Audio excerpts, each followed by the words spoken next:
La musique, ça reste le parent pauvre, évidemment. Souvent, ça va être un budget ridicule qui va être attribué par rapport au reste de la production d'un film ou d'un budget média. Ouais. La musique est toujours et ça c'est terrible, bien souvent, le dernier maillon de la chaîne, en tout cas dans la pub, ce qui est dommage, parce que c'est un ingrédient qui en réalité peut bien représenter 50% parfois de la qualité d'un film. C'est totalement sous-valorisé. Dans le calendrier d'une publicité, le son vient à la fin. Donc, quand on arrive à la fin, on a les restes. On a tellement de demandes de musique et tellement variées sur des sujets. Alors on a des très gros films, on a des petits films, on accompagne aussi des annonceurs en direct sur des projets digitaux qui ne passent pas forcément par les agences. En tout cas, on a une énorme demande de musique aujourd'hui à des tarifs très différents et du coup, tout ce qu'on cherche à développer, c'est répondre à ces solutions. Vous ne pouvez pas obliger les clients à mettre beaucoup d'argent dans la musique.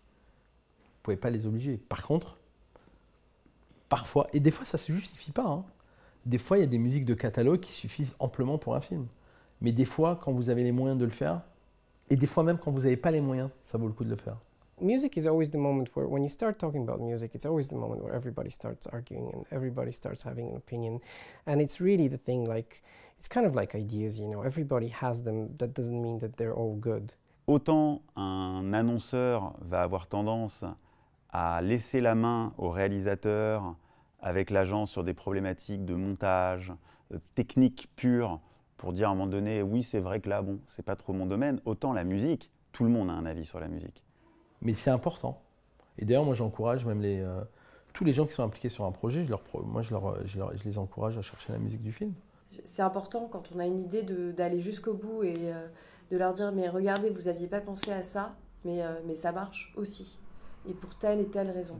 Il y a pas mal de musique qui pourraient être plus réussies que d'autres, tu vois, je sais pas, Free qui utilise tout le temps la même petite musique à la Apple, bon, il pourrait y avoir des trucs un peu plus créatifs. Certains artistes qui pourraient un peu, enfin que les clients ou que les agences pourraient arrêter de choisir pour leur pub aussi. On a eu beaucoup de Woodkid, C2C, enfin voilà, ce genre de truc qui revient à chaque fois dans nos briefs et voilà. For me, the most amazing moment is when you send a film out and you get back the music research, and then sometimes there's this one song which changes everything.